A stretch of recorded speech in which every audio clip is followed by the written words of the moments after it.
অপেক্ষা শেষ হচ্ছে না, সমাধানেও আসা যাচ্ছে না।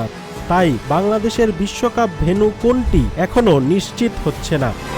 মঙ্গলবার দুপুরে আইসিসির সঙ্গে ভিডিও কনফারেন্সে আলোচনা করে বিসিবি। বোর্ড প্রধান আমিনুল ইসলাম সহ অল্প কয়েকজন ছিলেন এই সভায়। গোপনীয় এ সভাতেও হয়নি সমাধান, তাই অপেক্ষা বাড়ছে।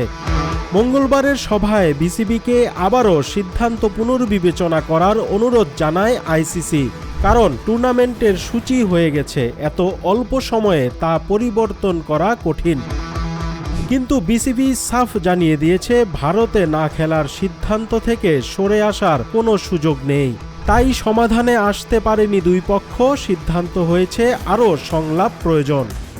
নিজেদের অবস্থানে অনড় থাকায় ভারতের সঙ্গে লড়াইয়ে শেষ পর্যন্ত জিততে পারে বাংলাদেশ। কারণ এখনও আইসিসিও ভারতের বাইরে বাংলাদেশের খেলা আয়োজন ছাড়া অন্য কোনো উপায় দেখবে না।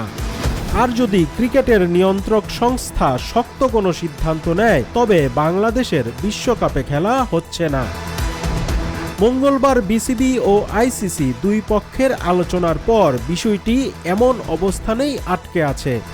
এর আগে সোমবার ক্রীড়া উপদেষ্টার মন্তব্যে পরিস্থিতি আরও জটিল হয়। তার বক্তব্য মতে আইসিসি থেকে এক মেইলে মুস্তাফিজুর রহমানকে দল থেকে বাদ দেওয়া, ভারতে সমর্থকদের বাংলাদেশের জার্সি না পরা, এসব উঠে এসেছে।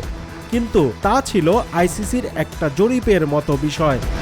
জরিপ কখনোই চূড়ান্ত সিদ্ধান্ত নয়। আইসিসির কোর্ট টেনে জনপ্রিয় ক্রিকেট সংবাদ মাধ্যম ক্রিকইনফো জানিয়েছে, ভারতে বাংলাদেশের জন্য নির্দিষ্ট কোনো হুমকি দেখছে না ক্রিকেটের নিয়ন্ত্রক সংস্থা। এখন সবকিছুই নির্ভর করছে কোন পক্ষ নতি স্বীকার করে তারই ওপর।